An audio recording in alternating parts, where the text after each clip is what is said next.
Hello, everyone, and welcome to another episode of The Lion, the Way, and the War, where we discuss Jesus, his church, and the spiritual battle that surrounds us all. My name is Craig Allison, and I will be your host.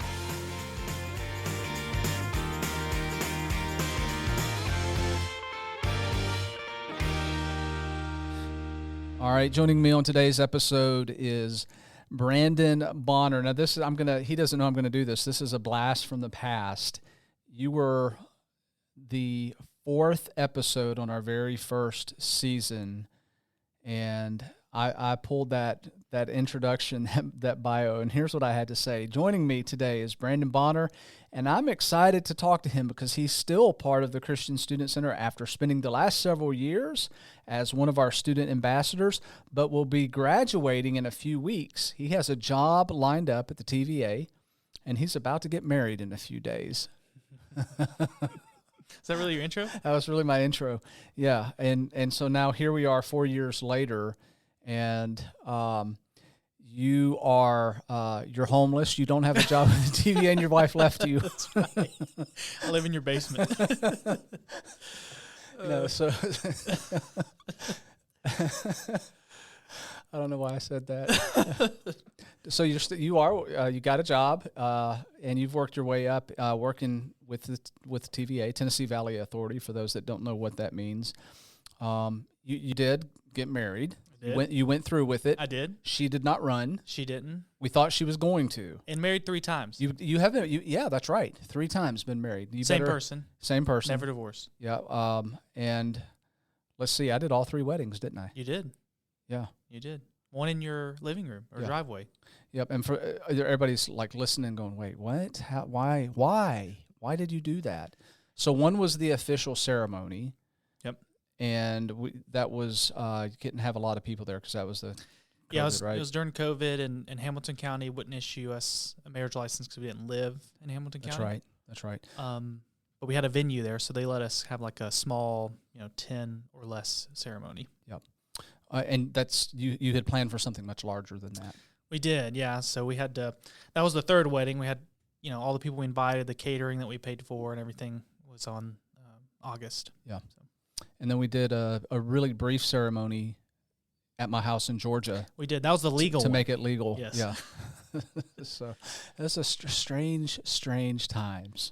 It was. Yeah. It's a good fun fact, though. Married 3 times, never divorced. It is, because every time you said that, you're like, wait, what? And so your job's going good at TVA. I've enjoyed watching you work your way up and get more and more responsibility. And you bought a house since this time, and now the next step is, I guess, kids, right? That's the logical. Yes, yeah, some point. Okay. Not sure when, but Lexi, my wife, she's a teacher, so she has 20 plus kids. 10 months out of the year. So we're not in a rush, but definitely in our future. Yeah.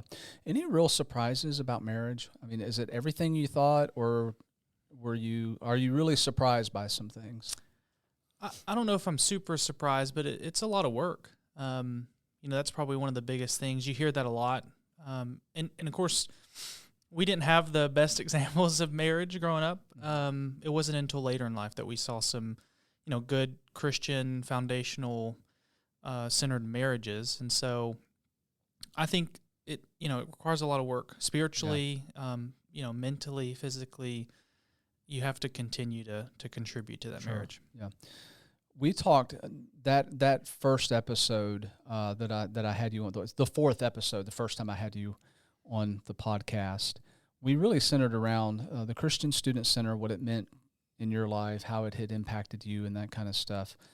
We're not going to do that today, though. We're talking about your generation, which is why I wanted to have you on the podcast, because since that time, the church at large has gone through this transitional phase with the pandemic, and a lot of people have been interested to track the statistics, and it's your generation that's causing a lot of alarm and getting a lot of focus and a lot of attention. So all of my children are from Generation Z, which Generation Z are kids born between 1997 and 2012. So basically the age range for Generation Z is, if my math real quickly, like around 12 years old to 26 years old, something like that. And so here's the alarming thing. This younger generation, there's 1.2, 1.4, some statistics say around 1 million. So, but it's 1 million or more that are leaving the church every year. So obviously that's a really huge concern. This is a study here that I pulled by Pinetops Foundation and 10x10, both pretty large. These were large sample studies, and they're saying that this mass exodus, which will most likely include Generation Alpha, so that's the one just below Generation Z, that there will be 35 million people disaffiliating with the church by 2050. And that is, I think, cause for contemplation. I was going to say alarm, but I don't want to, I don't want to be like an alarmist. But I think when we're looking at this and tracking the numbers and seeing some of the trending, there's definitely cause for concern. Sure. Okay. Yeah. And so you're part of this generation, which is why I was really interested in talking to you today and just kind of picking your brain about why you think there's such a disinterest going on in your generation and your age population not really being interested in organized religion, going to church. Sure. So I'm going to stop talking for a second and just kind of let you navigate your response to that. Yeah. Well, first thing, I want to go back to marriage. I didn't say that it's great. It is. It's fantastic. Lexi, I know you're going to watch this. I love you. Marriage is a blast. So I want to put that out there because I just said it required a lot of work, but it is a fantastic thing. Thinking about my generation, I think I'm a little bit unique because I didn't grow up in the church. Mm-hmm. My parents didn't go to church. My grandparents didn't really go to church either. So this was all new and different. I think where we have failed as a church and as Christians is we haven't created an attractive community for people to come into and want to be a part of. Mm-hmm. And so, when I think about what has attracted me to church and wanting to initially start coming to some of these events, meeting your family and start studying the Word, it was the people that were around me, this community of people that, cared about me as an individual enough to share, hey, this is important. This is salvation, and this is how you can obtain salvation. This is an incredible gift that God's given you. And if you don't have that attractive community, then why would I want to be a part of it? Yeah. And I think church leaders are vastly interested in understanding and knowing what are we doing wrong here? Where are we missing the mark? What do we need to be saying? What do we need to be doing specifically to this upcoming generation? Because you guys are now entering into adulthood. It's from your demographic that really the future of the church kind of gets traction and hopefully turns a corner. And if your generation is walking away from that, then what happens? And what's you mentioned this a little bit ago, like the split, a divide even amongst your generation. Sure. And some of that bleeds into Generation Alpha, which is even a more or as much a risk, I think, for leaving and having just a different mindset. So what's going on with that? Well, I do think there is a slight divide between Generation Z. It seems like there's some pre-COVID and post-COVID differences between the generation. And I don't know, that I haven't pulled any studies or research, just from what I've observed. Some of my peers that are younger but have experienced life differently, like during COVID, whereas we were senior year of college, we'd already gone through high school and had a lot of social experience. Some of these people were growing up like missing huge social experiences because of COVID. So I think the first thing that we have to think about is the way that we interact socially is vastly different. A lot of people grew up in a virtual world, going to class, going to school, working virtually. All those things, I think, has an impact on what community looks like. Yeah. Talking to a few of my peers that really want to have in-person connection, I think that's one thing that we have to do is think about, as a church, we need to be in person, but it's not just 1 or 2 days a week.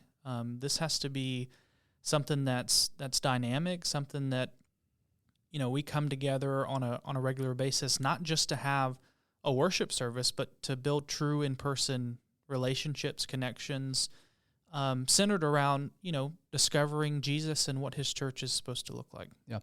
And that is definitely something that I think the pandemic, it did impact that a lot, especially those who were, a little bit younger, 4 or 5 years younger than you were, and their whole high school experience and then into college was vastly different than yours, even though you're in that same generation. And I'm curious to know how that, like your observations, how that has translated into the work environment. Like what's the difference there? Yeah, so, one of the things that I do at TVA is I help support and run our financial services internship program. So we see a lot of students that come through, and I think that there's some, trying to think how to phrase this. I think that there's some big differences in terms of social experience, what's appropriate and when is it appropriate to say, and even the relationships with like leadership and higher level employees, like how do you treat those individuals? Because I think there's been a sense of informality that came with COVID and being in a virtual environment. And I think some of that's good for the corporate culture. Yeah. It kind of eliminates this, leader that's over you and they're not approachable. I think some of those barriers have been broken down, which is good. But I think the social experience isn't there to understand that sometimes acting this way or saying these things or presenting this way is probably not appropriate for this audience. That makes sense. It does. And I think just to drill down on this a little bit more, so your generation, Generation Z, is the first generation who are technology natives. You were born into it. You haven't known anything differently. And then as we look into that a little bit deeper, we do see that the pandemic caused a greater emphasis on virtual connections. And then there is a divide between the pre-COVID folks and then the post-COVID that bleeds into Generation Alpha. And so there's studies now showing that from the post-pandemic into Generation Alpha, over 85% of those young people have what is classified as technology addictions. So it's, X amount of hours per day. And so that's kind of like what we're looking at here from a sociological view. And obviously that is impacting the way people process information, the way they process relationships. And from a church perspective, what do we do with that? Like, how is that navigated to where we can get across to these technology natives, okay, which does include you, but maybe not to the same extent, that in-person dynamics is something that is a good thing and not something to run away from? So a couple of things there. I think first off, social media and technology can be a very difficult challenge to overcome. Mm-hmm. I caught myself when TikTok came out, which was kind of around the time of COVID, just super easy. I think it's designed to be addictive, like you scrolling and there's, endorphins that are released because you're continually getting new content. Attention span, struggled. So I had to remove myself from that. I set up screen time and even then on my phone, it wasn't enough. So I just completely deleted the social, that social media platform. And thinking about it, probably should delete the rest of them, to be honest, because they're all similar in the way that they can kind of attract you in. In terms of, from the church standpoint, I think that historically there has been, conversation that social media is bad and evil and we should just steer away from it completely. And I don't think that's the right answer, because we have to realize that this audience is on social media. They're engrossed in technology. So how can we leverage technology to grab their attention, and kind of do a hybrid of this, virtual learning and in connection, and also doing in-person community. I think once you can start to figure out what that looks like, and I think we've done that at Central. I mean, we have, a lot of social media out there, and we've seen growth from that social media. We've seen some of our events just explode. Yeah. So I think we need to leverage those technologies. I mean, we're doing it right here, a podcast. Right. Yeah. Okay, so I want to share this is the Barna research, and they, really massive study. They're listed 7 biggest reasons why Generation Z is bailing on Christianity. So I want to go through these and just kind of get a feel for if this is something that maybe not applicable to you or resonates with you, but you have a larger group of people that that are in your like your peer group and your influence and work groups and all of that kind of stuff. If any of this is making sense or resonates with you. So 29% say that they have a hard time believing that a good God would allow so much evil or suffering in the world. So that's not a new statement. I mean, that's an age-old thing, but it's usually tied into whether or not God is real. How could, if God is real and he's supposed to be all good, then how can he allow evil stuff to happen? So, one of those fundamental questions that is it's a pretty old question. I mean, that was going around when I was a young person. But here it is popping up within Generation Z, and it looks like almost 30% of them, they struggle with that. So what's happening there? Yeah, it's a good point. I think a couple things. First off, we have more access to media and news than we've ever had before in our lives. So some of those evil things and the bad things, they typically pop up to the front, and that grabs a lot of attention, and depending on your algorithm, you can just be engrossed in this negative kind of media, whether it be violence or political news or world unrest, whatever it might be. So I think that's a piece of it. And the second piece is, I think it's important for us to acknowledge that evil does exist, but that doesn't mean that God isn't real. And in fact, if anything, it kind of supports the biblical narrative that there's evil enemy forces that are fighting against all of us, and that's a battle that we have to face each and every day. So maybe, I mean, are we not pushing back and responding as a church needs to that question, because they're inundated with it, as you said, and I wasn't really necessarily thinking about it in terms of it being that's tied in. Why the reason that's resurfacing is it's tied into technology, algorithms. People start looking that kind of stuff up, and they get the quick, easy answer that's usually convoluted or biased or whatever, and they run with that without digging any deeper. They're just like, oh, there it is on my TikTok feed, it must be true, and they're never challenged on that thinking. So right. I'm just wondering out loud now, is that something that the church has dropped the ball on, and we're not responding to that kind of stuff? And maybe not purposely, but my age group, older, the church leaders today don't even realize that that's getting spoon-fed to your generation. Sure. Every hour of every day, conviction by repetition kind of stuff. Yeah. Yeah, I mean, I think that we definitely need to, as a church, focus on not steer away from the evil, but also focus on, like, this is an incredible thing. It's an incredible gift. There's a lot of joy and good things that are going on in this world. Social media can definitely put up a front that everything's bad, everything's going to doom. So I think that's definitely a struggle point for my generation, especially when you think about the other impacts that social media has caused with anxiety and depression and some of those other things. I mean, you're just hammered with negative things. There is good things on social media. You can watch a ton of biblical or life advice podcast videos, accounts, whatever it might be, but there definitely is a lot of things that can be negative. Okay.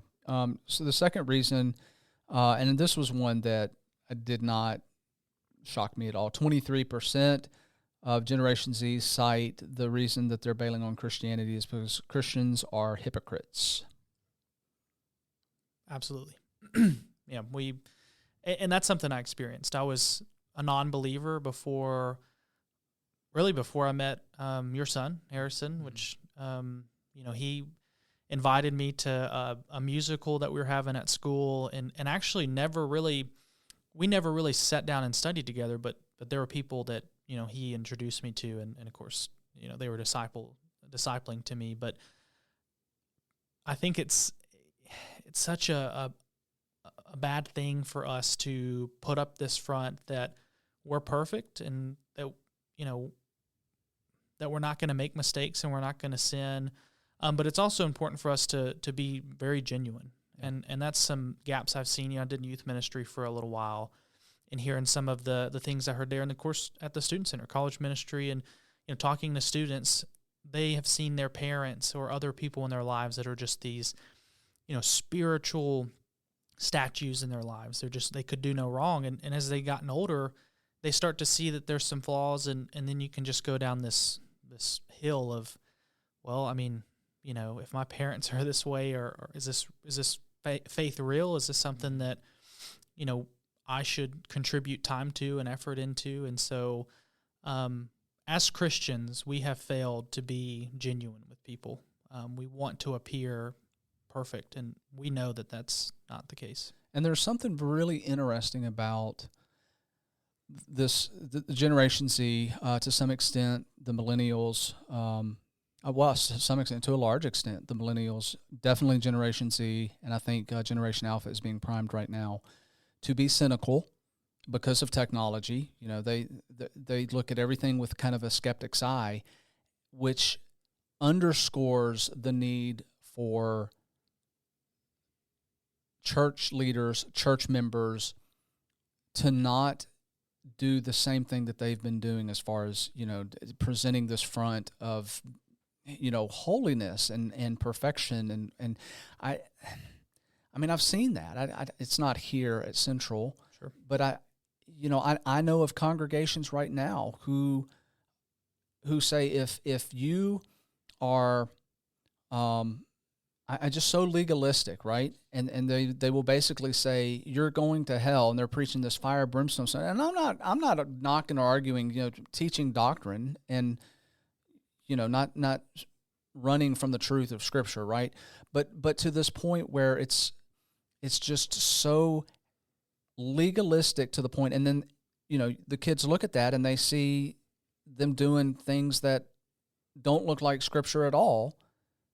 Then that critic's eye comes out, what they've been exposed to in social media, and just having a kind of a cynicism about them leads them completely open to looking at us and going, you've been judged and you've found lacking. I don't want to have anything to do with that. Absolutely. Yeah, and I think that, another thing is Christians can have the tendency to turn very negative very quickly on issues they feel very passionate about. Thinking politically, that typically is a point of contention. Yeah.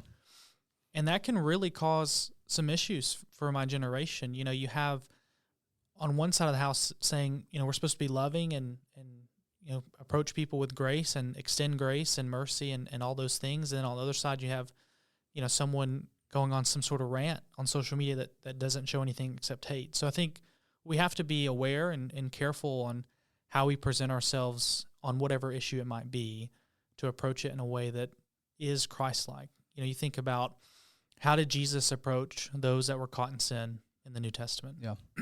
With love and grace. He didn't say it's okay to do it, but he did say, you're forgiven, go and sin no more. Yeah. And so that should be the same response from us. Yeah, and I think like my generation and maybe the generation above me, so baby boomers and Generation X, I've seen us getting better at that, not being afraid to say, hey, we don't have all the answers. We're broken. We're sinful. And you're saying that needs to be emphasized more, that we need to not be afraid of that at all, because to present something different than that has a different feel, a different impact on the technology savvy generations than what it would have had on mine. I mean, because I kind of knew, as I was growing up, I knew people were hypocrites. But I wasn't I wasn't inundated with cynicism. Why am I struggling with that word? Cynical is the word I'm trying to say. I wasn't inundated with like the cynical stuff across my social media feed all the time and just like having that. So when I looked at the older generations and I saw the hypocrisy, I was like, well, sure. I mean, everybody's kind of a hypocrite, and it didn't wreck me. Right. That just is not.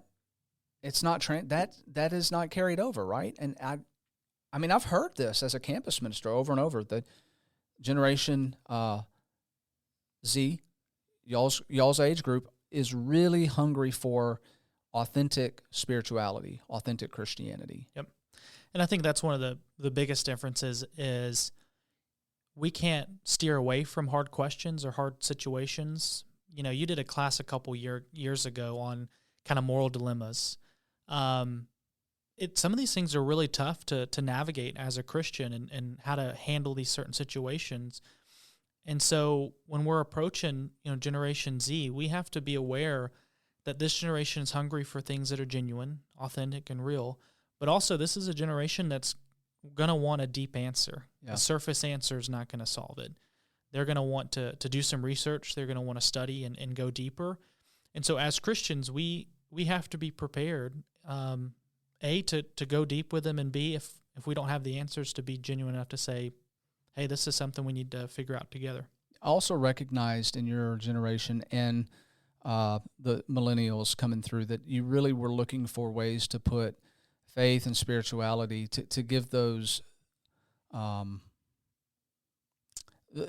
to give feet to that. The application piece of that was really important to y'all's generation, and maybe not so much as mine. I mean, like we could be more theoretical about it, but applying that faith, those things maybe didn't resonate as much with us. So why do you think that is with your generation? I think it ties into, we want to be authentic. And when you read the Bible, especially the first century Christians, they had a lot of struggles and a lot of shortcomings, but nonetheless, they took action and they did things with their faith. It wasn't just hey, I go to church on Sunday, I go to church on Wednesday. I might occasionally invite someone to come with me, but that's kind of the extent. And that's not what you see in the scriptures. Yeah. You see a much more organic and dynamic group of Christians that came together. They ate together. They shared life with each other. They shared burdens and victories. Yeah. And so when you have, my generation, we read the scriptures, and then we look at the typical church in America, it's completely different. Yeah. It's not aligned in any way. And I think that's where you kind of get into, well, I'm spiritual, but I don't go to church. Yeah. So here's something that I'm struggling with, because, and you've heard this said before, this is the most connected generation yet disconnected, with technology. And what you're saying here is that your generation is hungry for this relational dynamic, where it's more you are connected physically, not through media, not through technology, but you guys are coming together. But there's this like reticence, there's this hesitation because of the uncomfortableness of being in groups with people, because you're just not used to that. So it's kind of a contrast, right? Yep. How is that overcome? Like, how do we pull those that want that, but they're shy or they're out of their comfort zone, to get plugged into church groups, small groups, whatever it may be? So they want it, they need it, but it's getting them there is going to be a problem. Yep. Yeah, that's a great question, and it's not something that I think we're just seeing at the church level. We're seeing it at work too. I mean, you have this group that you have a lot of people say, I'd like to be in person, I like to connect in person, and then you have something and no one shows up. Yeah. So I think you have similar issues here. As far as the answer, I'm not entirely sure.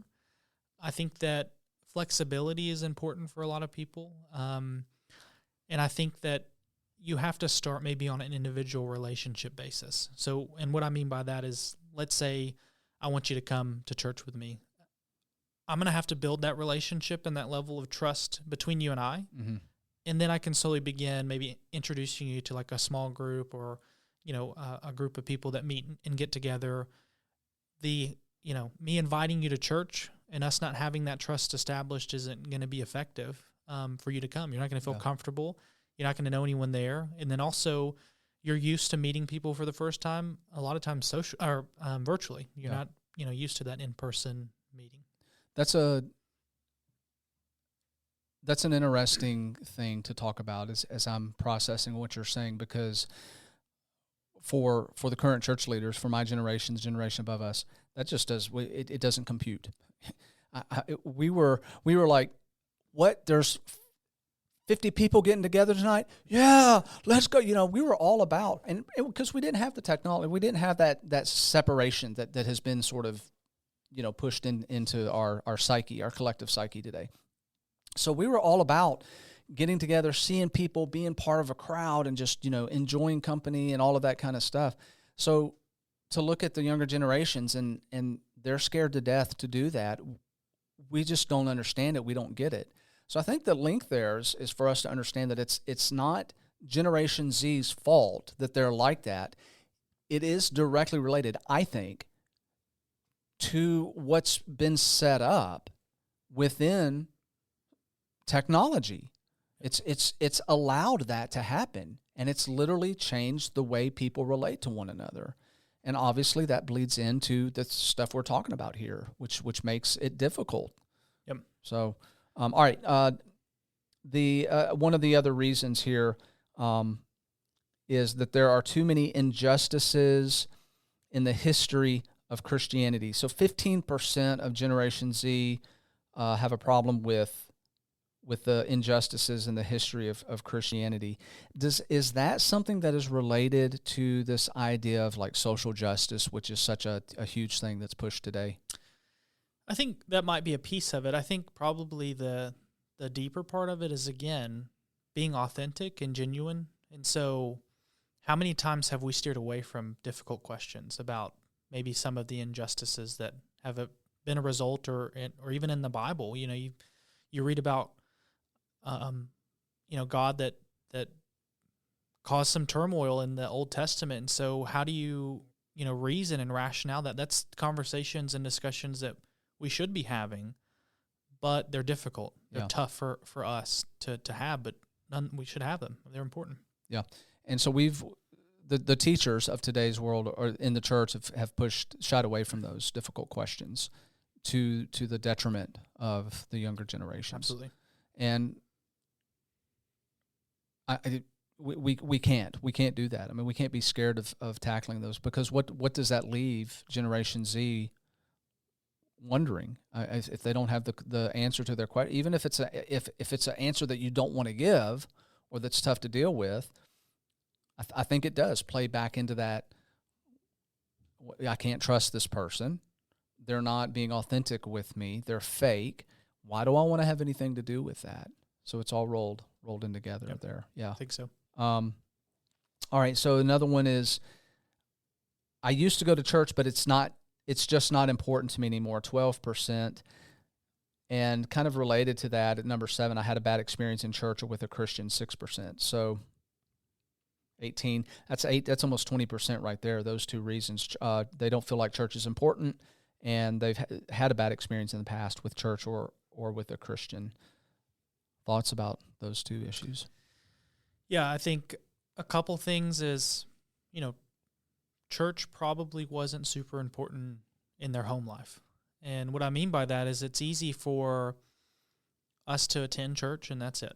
Be participants, not even participants, consumers of church. Come here on Sunday, hear a sermon, worship, sing some songs, have a couple prayers, break bread, and that's it. Yeah. And that's the last time we talk about anything Christian until next Sunday or the following Wednesday or whatever it is.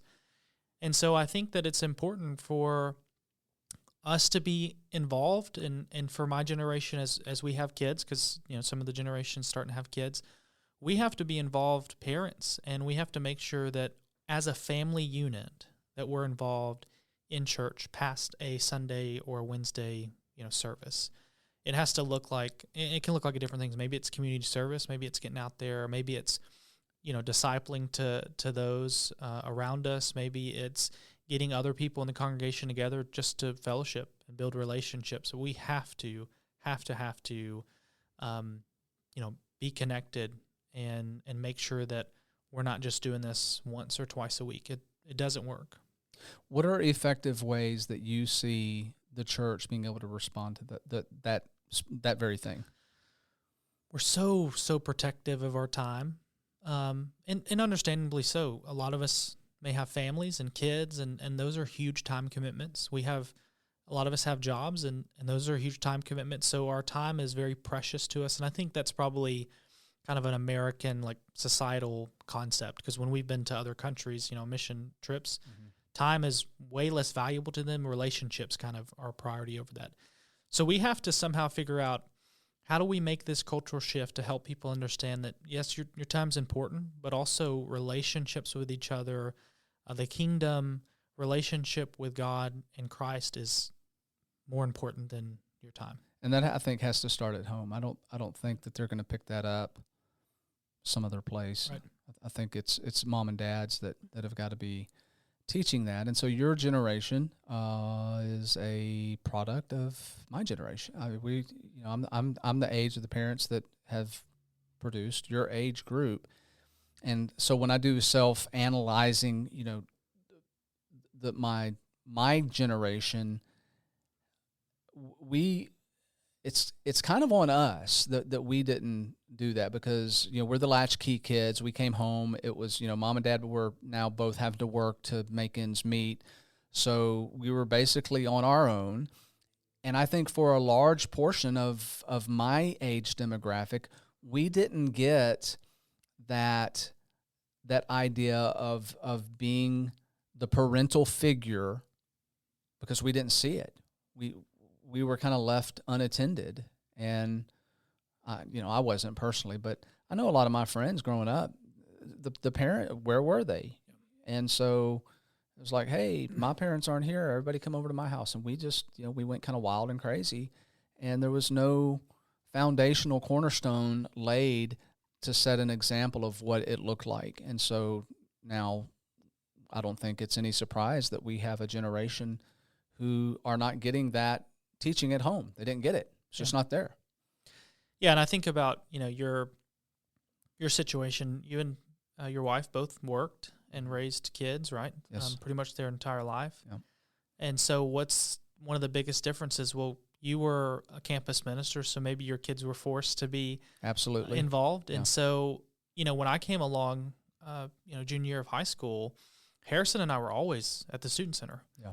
And so seeing people involved and connected on that level was probably one of the most attractive things to start to go on this journey of what is a Christian, what is it like to be a Christian, why should I want to be a Christian? Because I see this group of people that are meeting together, that are sacrificing time to build relationships, that are eating together, which I think is a very important piece. I think we've gotten away from the family table. Yeah. I didn't really grow up with that either, but that's one thing I noticed about your family is a lot of times we still do every Sunday. Yeah. We get around the table and we eat together. And there's a lot of things that are shared and a lot of connection made in those settings. And what's interesting to me, because you kind of alluded to the fact that we need to make time. Like, it's not convenient, right? But what's interesting to me is to see we've got folks driving to my house. They're not just next door; they're driving a distance to get there. So I mean, it's a need for people to have that relational connectivity. And I think one of the biggest takeaways for the church today, which church leaders ask me, they're like, what do we need to be doing to reach your generation, to keep you guys in church, to keep you from walking away from the church? This is one of the big things that I've noticed over the years, is that we've got to make our homes available. We've got to be relational. We've got to, and even if you just have one person show up, don't stop. Just keep doing it. Keep doing it, keep doing it, keep doing it. And eventually you're going to have more and more people, because that one person is going to be, wow, this is transformational. I didn't know that I craved this so much, but we're built that way. God designed us to be relational. And he's going to tell a person, and then the next thing you know, and all of a sudden now you've got 20 or 30 people that are connecting with each other and seeing deeper things and being okay with digging into their faith and their spirituality and asking the questions and trusting somebody who may be older, like me, to deal with those hard questions, even though I may not like the answer either. It's like, hey, this is the way it is. We still love you. God still loves you. But, these are one of those things that we have to wrestle with. Absolutely. So, yeah, I mean, hosting, having people in your home, and being invited into someone's home, I mean, that's an extremely powerful tool and resource that we don't use. I mean, a lot of us have, hopefully, some place to live. I've been to events in apartments, 1-bedroom apartments, super tiny, but it doesn't matter. Yeah. So having people in your home and opening your home and, feeding them or not feeding them, whatever, but that is super impactful, especially for someone that is just figuring out what does this Christian life look like. Yeah. Good stuff. Listen, I'm appreciative of you taking the time and letting me kind of pick your brain on this. I think Central Church of Christ here, we're doing some classes on this and looking at this pretty deeply. As a matter of fact, next Wednesday we're going to have a question-answer session for those that are listening and want to come to that. I'm going to be kind of put on the hot seat, and we're going to have somebody be asking me questions about Generation Z specifically and some of these things that you and I have talked about. So this was kind of prep work just to kind of get my mental gears kind of greased up a little bit and thinking back in terms of this. You've got a passage of scripture that I think that you're going to read? Yeah, so you asked me for a favorite scripture, and I have a few, but this one's kind of been sticking out to me for a couple reasons. I'll go ahead and read it. So it's Philippians 2, verse 3, "Do nothing from selfish ambition or conceit, but in humility count others more significant than yourselves." I think that's probably one of the most challenging things, and it ties into a lot of the points that we talked about today. Sacrificing time, putting in effort so that others can be counted more significant than yourself, all with the goal that, you're sharing Jesus with them. And Jesus is incredible, right? He's all loving, and he's given us a incredible gift of salvation, and we need to make sure that people are aware of his love for us and what he's done for us. Yeah, good stuff. Absolutely. Our YouTube channel is back up. It was briefly taken down, but we've got that back up. So if you're watching on YouTube and you haven't subscribed to the channel, go ahead and click the subscribe button and like it, share it with other people. If you've got an idea, if there's something that you would like us to discuss on this podcast, you can email us at thelionthewayandthewar@gmail.com. We'd be happy to discuss any of the questions or topics that you would like to hear about. So I'm always looking for that. I'm looking for feedback from folks that listen to the podcast and hear. And I sometimes I get a few, they pop in sporadically. I would really love to hear back from folks. We're in season 3 now, and I'd like to get some ideas as we approach season 4. So we're wrapping up season 3 here pretty quickly. And then we're going to take a brief hiatus and do some studio work and get things fixed up a little bit and some changes made. But then as we kick off into season 4, I've got some recurring guests that I want to have back, because that has been a request, the mental health issues and talking a little bit more about that, some financial stuff from a biblical perspective. I think we're going to talk more about that. And then also, if you would like to be a sponsor of this show, it obviously takes time and effort and money and energy to get all of this stuff up and running and going. And so I'm happy to plug folks out there, good organizations or people that you just have whatever whatever sponsorship level that you would like to go, and we can talk about that. And speaking of that, Ministry League, the app there is on the screen. You can see that. They are one of our sponsors. Great app to have as a resource, as I often say. So consider all of those things. And until our next podcast of The Lion, the Way, and the War, love one another, be kind to one another, and remember, the Creator of the universe loves you so much that he gave up his only Son for you. Have a blessed day.